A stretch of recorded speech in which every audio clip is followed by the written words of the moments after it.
and welcome to a new episode of the Tarot Readers Academy TV and podcast. And today I am joined by the lovely Miss Jenna Matlin, who is the Queen of Wands Tarot. She is an author. She rocks her local tarot scene, doing parties and events, and is also doing a lot online. So now we get to share in the goodness if we're not in her area. Jenna is here to talk to us about a very interesting topic. So welcome, Jenna. Thank you so much for joining us today. Thank you so much for having me. I love hanging out with you. Yay, Gemini time. Yay. So Jenna, before we get on to our topic, I'd like to share with those of us, those in the audience who are listening and watching who have not heard of your book. So can you tell us a little bit about your beautiful book, Have Tarot Will Travel? Sure. This came out in 2014 and it was really a gift. I will show it. This is this is it in the physical form. You can also get it on Kindle. This was my gift to the tarot professional community. And it is a book of all of the things I had to learn the hard way. I knew at the time that online readings and doing online work was one strategy. But I decided to first start with the physical presence strategy. So I started doing a lot of festivals and fairs, started making really good money very quickly, and became a very, very good reader very quickly as a result of kind of going into the world and being kind of the front lines. I call it like guerrilla tarot readings. So I'm not always in the place of like where other tarot readers might be. I might be in an art festival. I might be at a car show.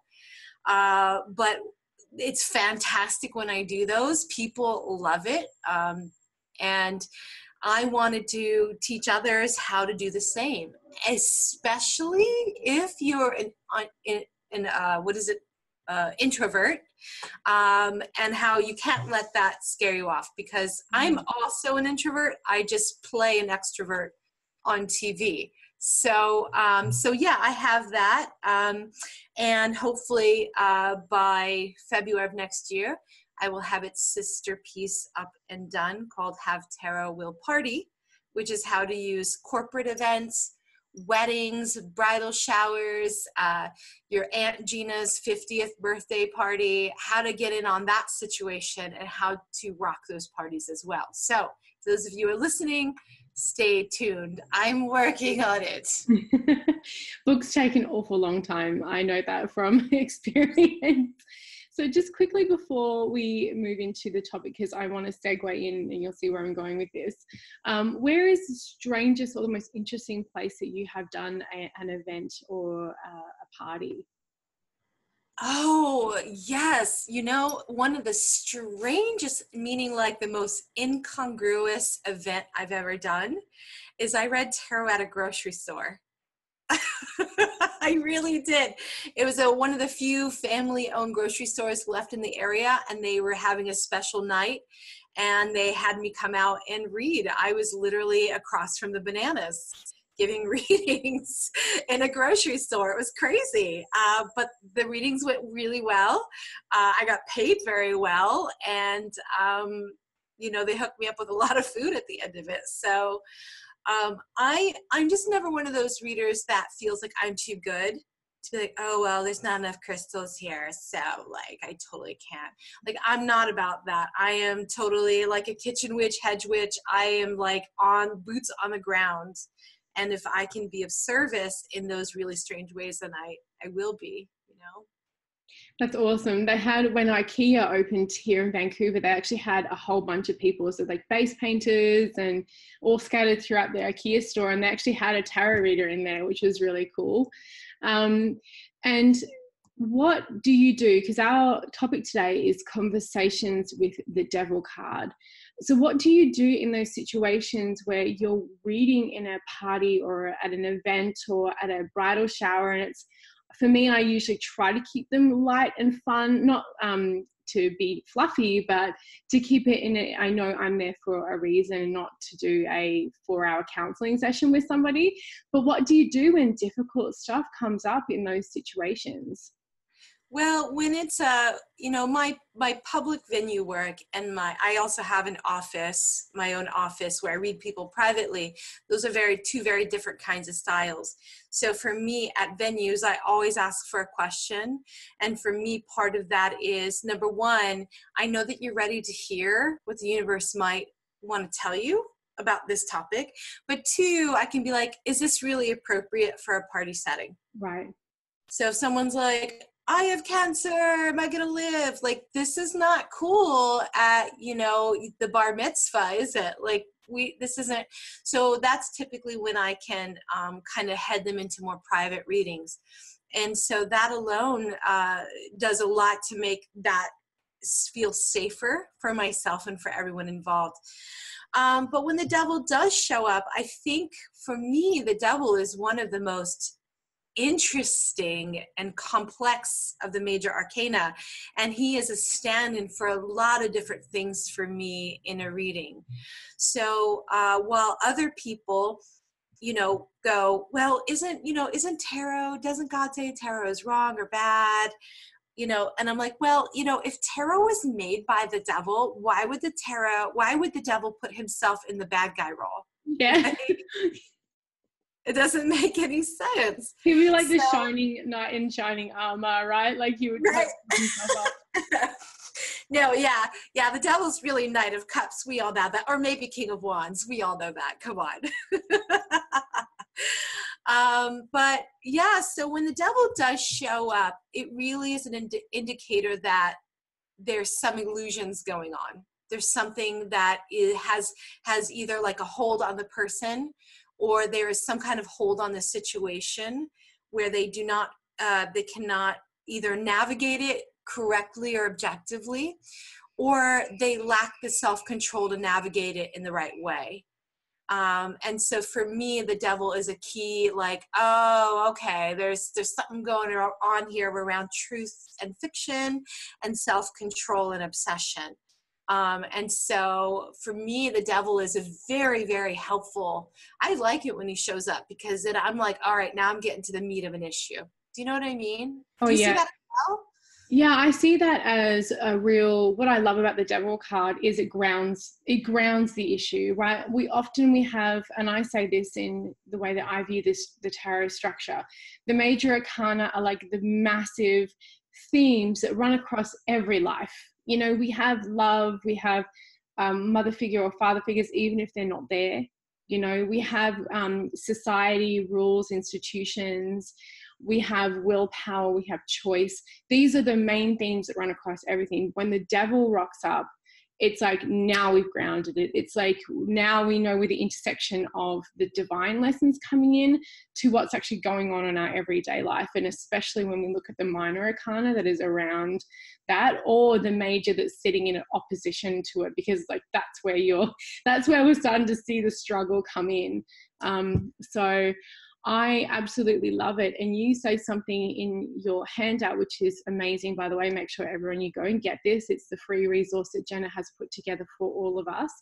You say that you find him the most helpful card in the deck because it shows right where the pain is, how the illusions we have about ourselves keep us stuck and even toxic.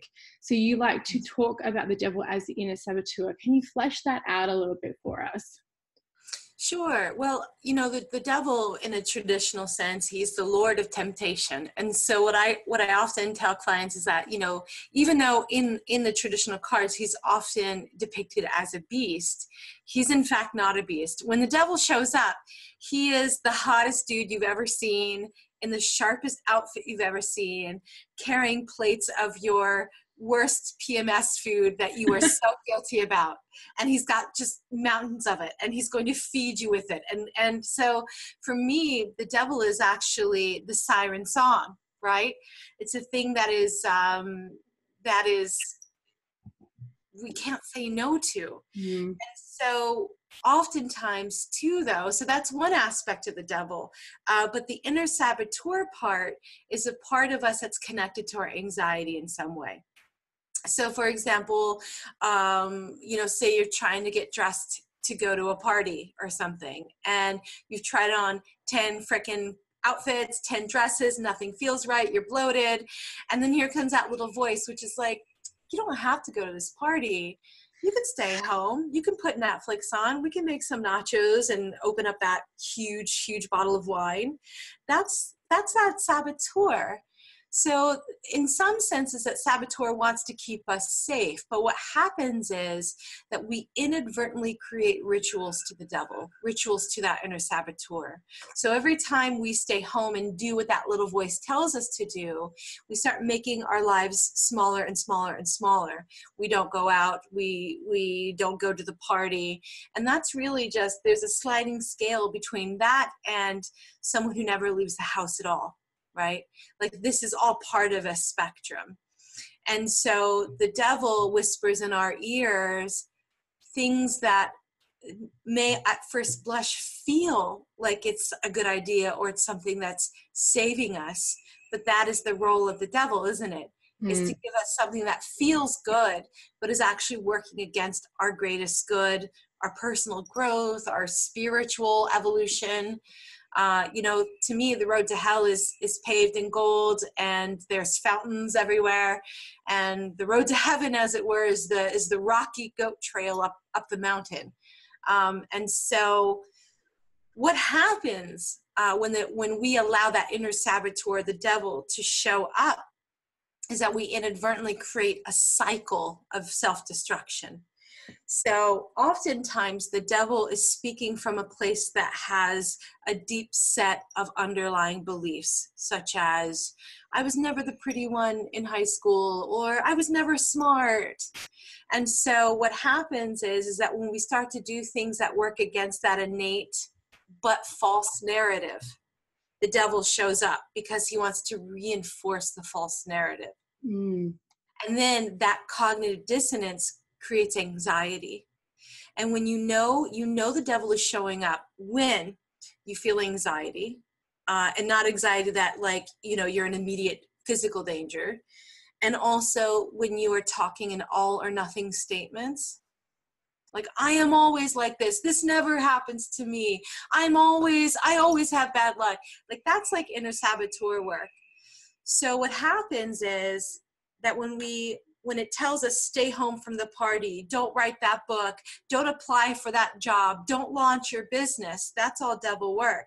And when we listen to that, we actually create rituals that just reinforce that whole thing. So I have my mind is blown to the whole creating the rituals to that inner saboteur and to that archetype of going this instant gratification of now I feel better. So what I would like to ask you is, because a lot of us are intuitive, when is it the devil that's coming in, or that archetype that's coming in saying, self-sabotage, don't go, don't do the thing, don't leap, don't change, don't move. And when is it our higher self or our intuitions giving us a hit that it's not actually for us? So how do we and you touched on the anxiety piece, which I feel is very important, because it will feel different. But is there anything else that we can do when we have those little voices that go in our head saying, no, don't, caution Will Robinson? How do we differentiate them?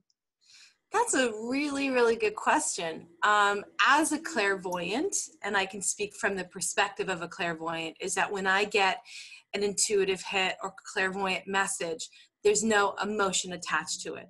And it's usually quick, it's super quiet, and it's just information. So the difference is, say I am getting dressed and getting ready to go to a party. All of a sudden I get this information like, don't go, there's going to be danger.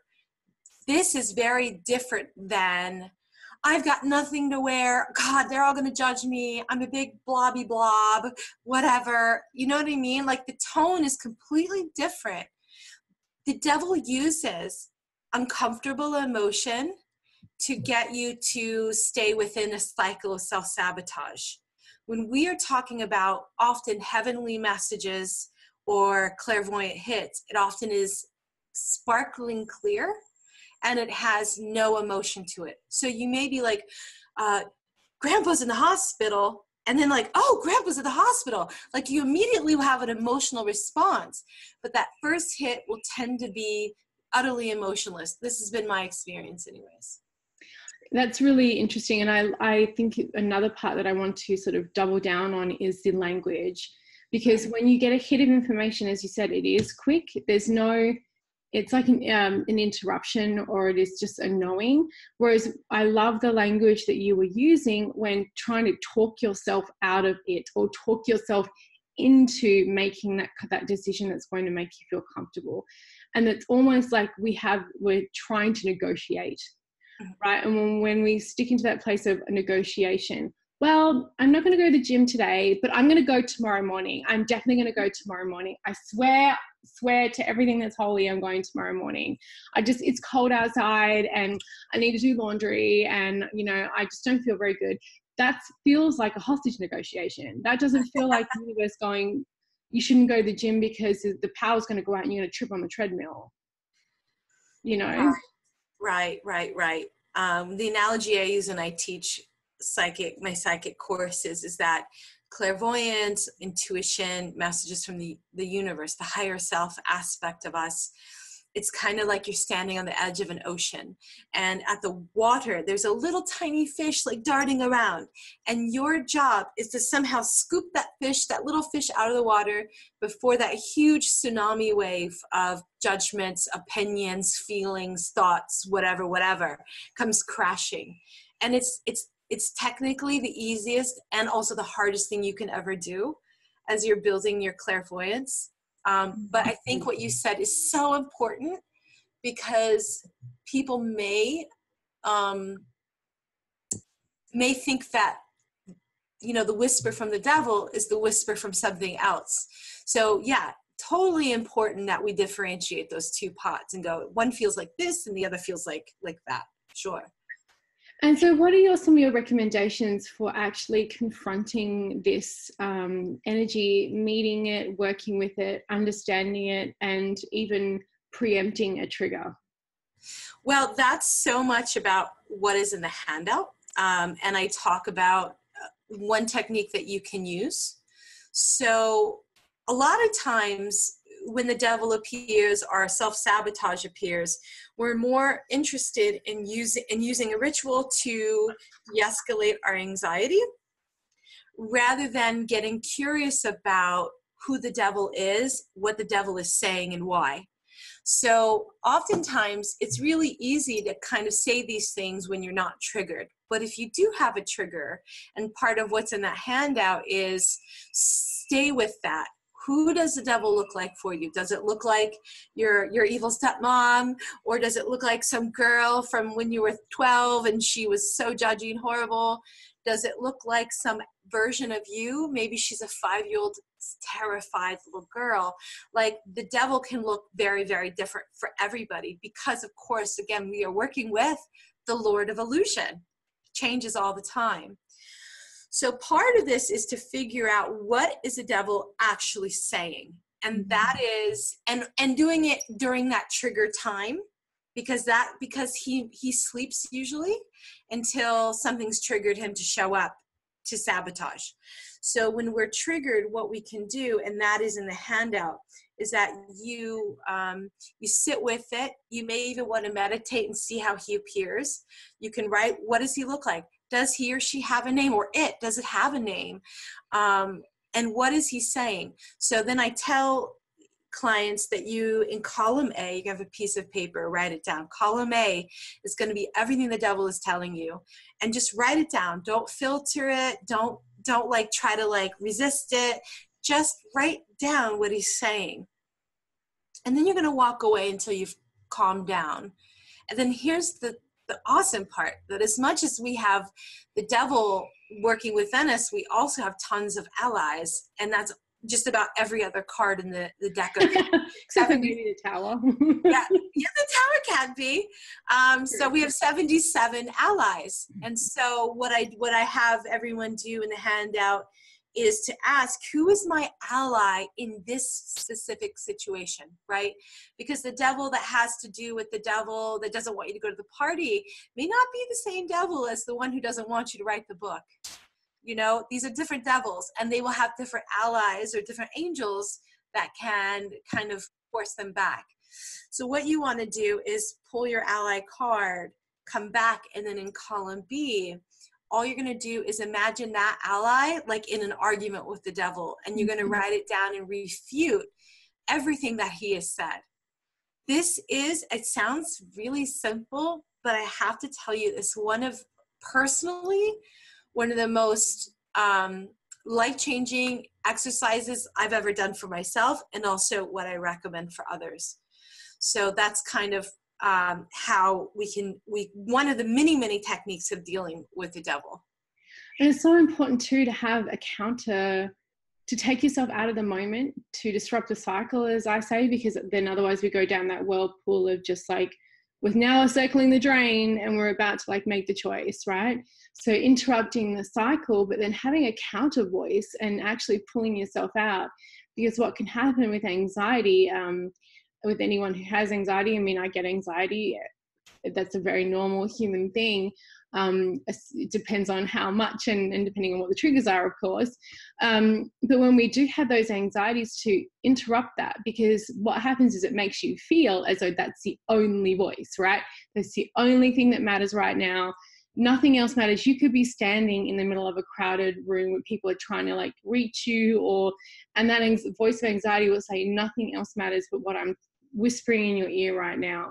So to have an ally and interrupt it, and then counterpoint it, to like get all litigation-y on its butt, you know, like that is such an important and beautiful way of disrupting that discourse. Right. And the choosing of the ally is going to give you, if you reverse engineer that, it'll give you even more information, because we have to remember that anxiety is a symptom of something deeper happening. And we have to get to that deeper happening. What is the underlying schema? What is the underlying energy pattern that we've been operating on? That as long as we stay within the confines of that thing, we're fine. But then the moment we kind of reach out of our comfort zones, he shows up. I feel like this is the number one thing between success and failure, is really getting a hold of that inner saboteur. We can never get rid of him. And sometimes the devil he has his gifts that can be good in a sense, you know, like the devil is also the energy that gets you to dance on the table after your third tequila, you know, get on the back of that bike and go for a ride. Like the devil has a way of pulling us out of ourselves. That is like that trickster energy, which I think is also valuable. But in the case of the devil as acting as saboteur, the devil is only just repeating some kind of deeper belief set we have about ourselves and ourselves in the world. And so when he shows up, that's really a powerful clue in terms of like, oh, okay, we're prodding on a soft spot now. Let's keep digging and see what we find, so we can unravel it and hopefully kind of move past it. And I love what you said too about how the devil that you encounter with writing the book versus the devil that you encounter when you don't want to go to the gym are going to be two different energies, two different points of resistance, two different inner saboteurs, and therefore you're probably going to have different allies. So remember, one important thing, and the reason why I bring this up again, is not to give this energy all of its power, right? Like one of my favorite lines from one of my favorite movies, The Labyrinth, is when she says, "You have no power over me." So we don't want to turn this archetype and this card and this energy into a scapegoat, or for you to transfer all of your shit in life and all this sort of, every time anxiety comes up, oh, it's got to be this, you know, inner saboteur. That's certainly not the case. And that's where doing exercises like Jenna has given us this amazing worksheet and with a bunch of great stuff in it to work with this card will help you differentiate it, because we don't want to turn this into that scapegoat, because that can happen and has happened if you even look at the devil in a religious context. Oh, I absolutely agree with your point there. I think any kind of all or nothing thinking is intellectual laziness. If we're like, that's all good and that's all bad, or this is all right and that's all wrong, I feel like then we're not doing the due diligence of like, everything has shades of gray, and it is, and that's about wisdom, is figuring out in what instance does this apply and what instance does this not apply. But I think the devil can take many, many forms, and just this one that we're talking about, dealing with like anxiety and resistance. Sometimes the devil can feel like it's just resistance. It's just like, oh, I just don't feel like it. I don't know why. Another way you can tell it is an inner saboteur is if you can't remember very well. Like say you're in a relationship with someone who's not really good to you, and you somehow like start kind of forgetting, like, what all did he do to me? Like, I can't even remember anymore, but I know it was bad. Like, that is another key indicator that inner saboteur is active, is when you literally cannot remember, and also when you're having a hard time thinking straight. That happens for me in working out. Like, I'm not going to lie, me and working out, it's kind of been this thing, but I'm like, it's so overwhelming. I don't know how to pump iron. I don't know what to do. But then I'm like, I'll figure out how to start a business and write a book and live my life. So obviously that is the inner saboteur working to confuse me, to confound me, to put the clouds in my eyes, so that I'm like, I don't know. So I'm just going to give up. So that's another really good indicator that the devil is operating, the saboteur is operating. So it doesn't always have to be like this high anxiety moment where you're like in the shower rocking back and forth, it can be, but sometimes it can be very, very subtle. And those inner saboteurs know us better than we know ourselves sometimes.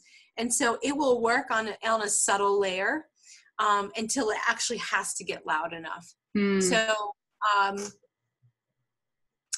So part of the trick is to listen for the saboteur showing up before we're at like DEFCON 4 or 5. You want it at like 2 and go, oh, okay, I see what's going on here. And because it's still quite quiet, then I can really use the advantage of ally work to kind of dismantle it before it gets too bad. So we've talked about a lot on the saboteur of this amazing card. I want to now flip the script a little bit, because you did mention about how this is also the card of reckless abandon, and sometimes we need a little bit of that. And talk about more of the positive aspects of this card. So one thing that a teacher of mine taught me is, she's always said, the devil spelt backwards is lived, and you can't hide away from life, and you need to live in the physical world. And we can often get really stuck on that as spiritual people too. We get all this high like octane, like high vibe energy, and we forget that we're also operating in a world that has its own rules and structures. And to create change, we must learn the rules, live in the world, and have change from the inside. So I find that that's one really interesting aspect of the devil, is confronting, integrating, and being a part of the physical world in order to change it.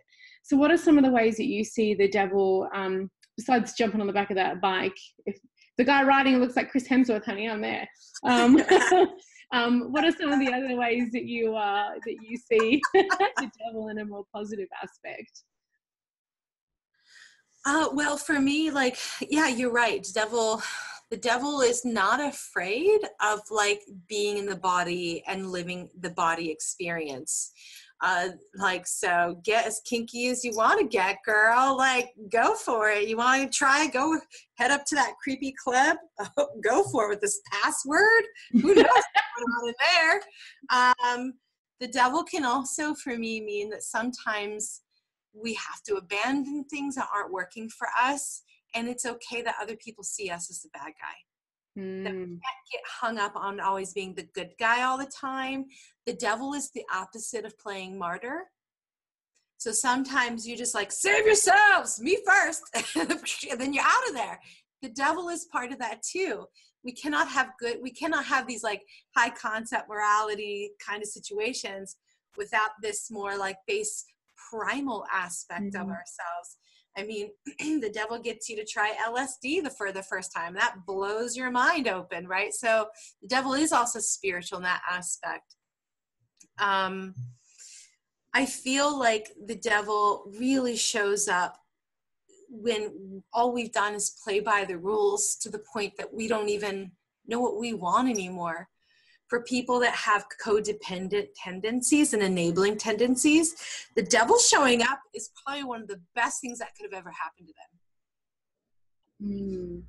Because that's the disruption, right? If you have a codependent sort of tendencies, or you have enabling tendencies, now we're looking at the devil showing up as a disruption to your programming and to your own routines, and that maybe you're sabotaging in a different way. And that's cool as well. Sometimes we need a little bit of that, like, mirror held up to go like, what are you doing, in order for us to, to find a way through.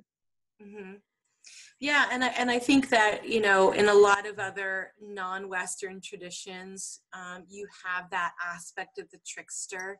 So in many Native American stories, there is that idea of the coyote, and he is a trickster god.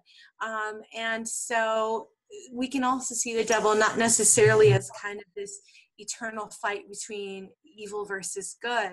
In many cultures, you have gods that are very ambiguous. It's not so compartmentalized. So you have gods that cause trouble, cause problems. Like what it does is it, like you said, it disrupts norms and it takes us out of norms so that we can actually look at them and question them. I think within reason, this trickster energy is extraordinarily helpful. From a political standpoint, the devil can upend power structures. The devil can make fun of power structures. And so he's actually really, really needed. And I don't think he should really be feared as much as treated carefully and with like great amounts of respect. Yeah. And like, I mean, one of my favorite trickster gods is Loki, from the Norse tradition. And that's such an amazing entity or a god, a divine being to attach to a card like that. Because what a perfect pair, or like the coyote medicine of like, is this real? Is this really happening? Is this really there? Because it's like almost looking at an episode of, what was that show with Ashton Kutcher where they pranked like famous people? Oh, I don't remember the name of it. I can't remember the names. Once we're yelling at it as we're listening to this. And, episodes, I think there was one episode where I never really watched it, but Hugh Jackman, they made him think as though he had caused a fire that burnt down these people's and they lost everything, and he was just like really apologetic, and I'm really sorry, and what can I do, and like, but then you see other people who've been pranked like this before, and they completely act like jerks. They're really selfish, they're freaking out, they're like calling their lawyers, and it's like, that's what religion does. Like sometimes those roles where we get thrown a curveball, it's really going to show us who we are. And it's in those tough times, or when we're faced with our siren song, the thing that we really want, but you're going to have to tread over a few hundred people to get it. Are you still going to do it? It's in those times where we see the temptation, or we're forced with something that has really thrown us, where we get to see very interesting parts of ourselves. Yeah, agree completely. That's funny. I'm going to have to look for that on YouTube now. It's I only saw a couple of them when they went kind of viral, because not really my scene. I think it's like Pranked or something. I can't remember what it's called, but you know what I'm talking about. Another thing that can come up with the devil for me is when we have been putting especially when love comes into it, like love readings, we've been putting other people first and not our relationships. So because this is the temptation thing, maybe we've been working too much or putting other people at a higher scale of importance. And so sometimes the devil comes in for me in readings where it's like, you need a naughty weekend away with your significant other, because that's becoming really frayed. You know, the connection needs to be remade. So you need to make the choice, book that hotel room, honey, get that champagne and strawberries. Like, you need to make sure you're spending enough time on that relationship, because even, I mean, you could have a relationship that's asexual, that there's nothing going on there, but that's an important piece to most romantic relationships. Yeah, you know, that's such a good point. And to build on that, I can often see the devil show up. So if someone is in a asexual relationship, or relationship where they're not getting their sexual and emotional needs met, that devil, I mean, I always say it this way, you know, in Les Miserables, even Jean Valjean stole bread. You get hungry enough, I don't care who you are. That devil is going to show up in the image of the nice coworker that you become friends with. There's that slippery slope. It can also be, you know, the guy that you've run into in the gym. And so the devil acting as a disruptor is also saying, you know what, you can't be Mother Teresa in this relationship. You're not getting your needs met. You're not listening to that. So I'm just going to put someone in front of you to kind of awaken all of that in you. And then you get to decide what you're going to do with that. That either you're going to use that as leverage to try to build your relationship back to where it should be, or you're going to use that as leverage to get out of the relationship that's not working. But the devil in that aspect is saying, you're a flesh and blood woman or man or person, like, you can't live like this anymore. So I'm going to awaken these things and show you that you're not actually as much in control of yourself as you think you are. I feel like that is a huge aspect of the readings that I do. And in that aspect, I think while it's painful and difficult sometimes, the devil is showing up because there's an aspect that we are not fulfilling within ourselves. And I think you have hit the nail on the head with the way in which we can deal with difficult archetypes or difficult energies when they come up. They awaken something or show you something. You choose how you leverage and use that in your life, no other energy. And that's very much why I feel that tarot, one of the many reasons why I feel that tarot is so useful, because it shows you a mirror, it reflects down, it can show you intersections, it can say, this is what's really going on. Wakey, wakey, eggs and bakey before it breaky, you know? Yeah. So well, that's so good. I agree. And I think you and I had successful careers before we went to tarot. And the thing is we don't come to tarot because of lack of options. We came to tarot because we were so enthralled by the power of tarot to unlock who we are as humans in the world. And we love it so much, we do it full time. I mean, it blows me away how fast a reading can sometimes get to the heart of an issue in a way that nothing else possibly can. I love how tarot is built out of hundreds and if not even thousands of years of that kind of archetypical experience of what it means to be a human in the world, and it marries everything together. So you have like above, below, and what's in between. Like nothing is left outside of it. It's just I just love it. I love what we do so much. Yeah, me too. It's like, everything that's surrounding me is pretty much tarot-centric, and that's like my life, so I'm happy. Me too. Like, this is all tarot all the time. And plants, whatever. Tarot and plants. But you need the green. So what are some of your favorite depictions of the tarot in decks? I mean, I put you on the spot here, so I'm not expecting you to have them ready, but what are some of your favorites? What do you mean by that? Can you give me an So example? I can give you an example. I'm going to see if I can try and find it. So one of my, oh look, he came right up. He was right on top of the deck. Funny that the first deck. So this is the Druidcraft Tarot for those of you who are listening on the podcast. And he is depicted as Cernunnos, which is the god of the wild in the Gaelic Celtic tradition. And we have him in the shadows watching two lovers sleep in the green grass, and he has one eye open, so it's also very Odinistic in a way.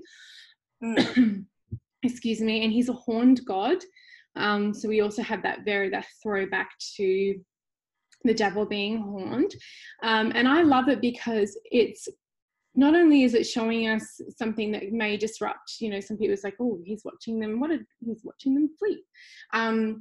But what I love about this is it's talking about Cernunnos, so it's giving that nod to how traditions and things change. I'm not going to get into pagan history, but there is a lot there when it comes to Cernunnos and the way that religion was shaped in Europe, especially in the UK and Scotland and such. But it's also welcoming. It's a beautiful scene. There's no fire, there's no brimstone, there's no chains, there's no nothing. It's this green grove with lovers sleeping while being watched over by this god of the forest. And it's just such a different take and a different throw, but it shows, physical bodies, nudity, because we all born naked, honey. It's unapologetically just this is about being in a physical body. This is about enjoying those physical things. And often because this is a Druidcraft tarot, so often in Wicca, traditions of Wicca and traditions of a Druid nature, acts of physical pleasure, sex and things like that can be seen as rites to the gods, right? So he may have been invoked during that ritual as well. So great rite. Yeah, the great rite, honey, the great rite. So I love that depiction. It's so funny that it came up right at or is it? Or is it? You know what? I have a funny story to tell you. I was hanging out with a tarot author. I'm not going to name names, but I was hanging out with this person, and this person kept telling me that they were going to meet an old crush while they were in town, that they haven't seen him forever. And every time, and I was using a deck, we were going for a walk, and every time the devil kept showing up. And then we were literally by the river, and we were talking some more, and the top of the card actually flew off. The wind had picked up that one card. We had to run after it. And guess what card it was? It was the devil. She was like, oh my God. I was like, so what's have fun, darling. My favorite that is really putting me on the spot. I'm trying to I have so many cards. I recently got the back in print Moonchild Tarot, and the devil card on that one I really like. It is just the red face with the horns, but behind him is the planet of Saturn. And Saturn is the planet of limits and karmic, kind of tough karmic stuff. So I love that she added that into her collage work. What other? I don't know. I can't think of That's okay. I definitely put you on the spot there. There is a lot of, there are literally thousands of decks out in the world, and they all have their own devil card. But I will tell you what I don't like is when some tarot artists have an agenda of not making things too scary, and then they pull their punch. They make the devil something else, I don't even know what, the tempter, they kind of fluffy bunny the devil. And I don't like that. I think he is complex. He is dangerous sometimes.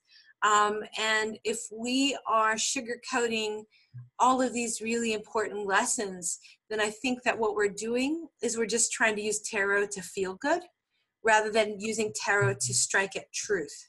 And for me, tarot is about striking at truth, which can often be uncomfortable.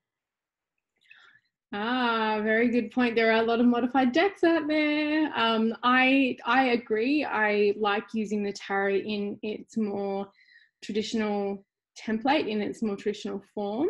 But the only thing I'll say in defense of that, and that'll be the only thing I say in defense of that, is that some people find that as an entry point. And then once it starts opening them up to this feeling of going, oh, okay, so I'm not going to bring in any, it's not a portal to the underworld, unless you want it to be. Trust me, it takes a long time. Necromancy is not an easy craft. So if you're not going to create these portals in my front living room, now I can kind of maybe look at some more traditional stuff. I've seen that being like looking at entry point stuff, but I agree with you. I think once you start really getting to what the tarot is, you sort of move past the need to soften it in any way, shape or form, because it's not a scary entity. And I wrote a blog post a while ago about what if something scares you in the tarot, or something scares you in the tarot, you're being asked to address it. You're being asked to it's a shadow work, baby. You're being asked to front up, to show up, to confront it, to integrate it, to change and challenge it. That's what you're there to do. So, and get to know the real thing, the root cause behind it. So, yeah. So any final thoughts on conversations with the devil, confronting the devil, and this card in the major arcana? I feel like we've really talked it out. I'm feeling pretty good. I do want to say that, if anyone who's watching, if you have any questions about the handout, or if anything seems unclear, feel free to reach out to me. Like, I would totally be down with helping you through that. So yeah, no, I think we're good. I think we've hit on some really salient points. Awesome. So Jenna, tell us a little bit about how we can work with you, some of the offers that you have available to all the people listening and watching today. Well, you can definitely find me on my website. I have 2 URLs. The first one is queenofwandstarot.net. And the second one is just my name, jennamatlin.com. I have a newsletter that comes out a couple of times a month, and it typically has things that are like interesting and hands-on, like the handout here. You can also find me on Medium. Medium's where I do a lot of my writing work, and I'm going to be writing more next year. I also have online courses. I don't have, at the time of this recording, I don't have anything in the pipeline scheduled just yet, but you can find this book and then Have Tarot Will Travel. And you can also keep your eyes open for Have Tarot Will Party. I also do tarot business consultations. And if you'd like a reading with me, I would love to have a reading with you. So you can reach out and book with me right online with my website. Awesome. And I will make sure I put all of those links, and if there's any courses available, Jenna, they will also be over at the blog post. So make sure you go check it out and download this the worksheets. It is amazing. So thank you so much from the bottom of my heart for joining us today and sharing your wisdom around this amazing card. Thank you. It was so much fun to talk devil with you. It was awesome. Thanks for having me. Thank you so much. And thank you to everyone who's watching and viewing. Yes, thank you. Bye-bye.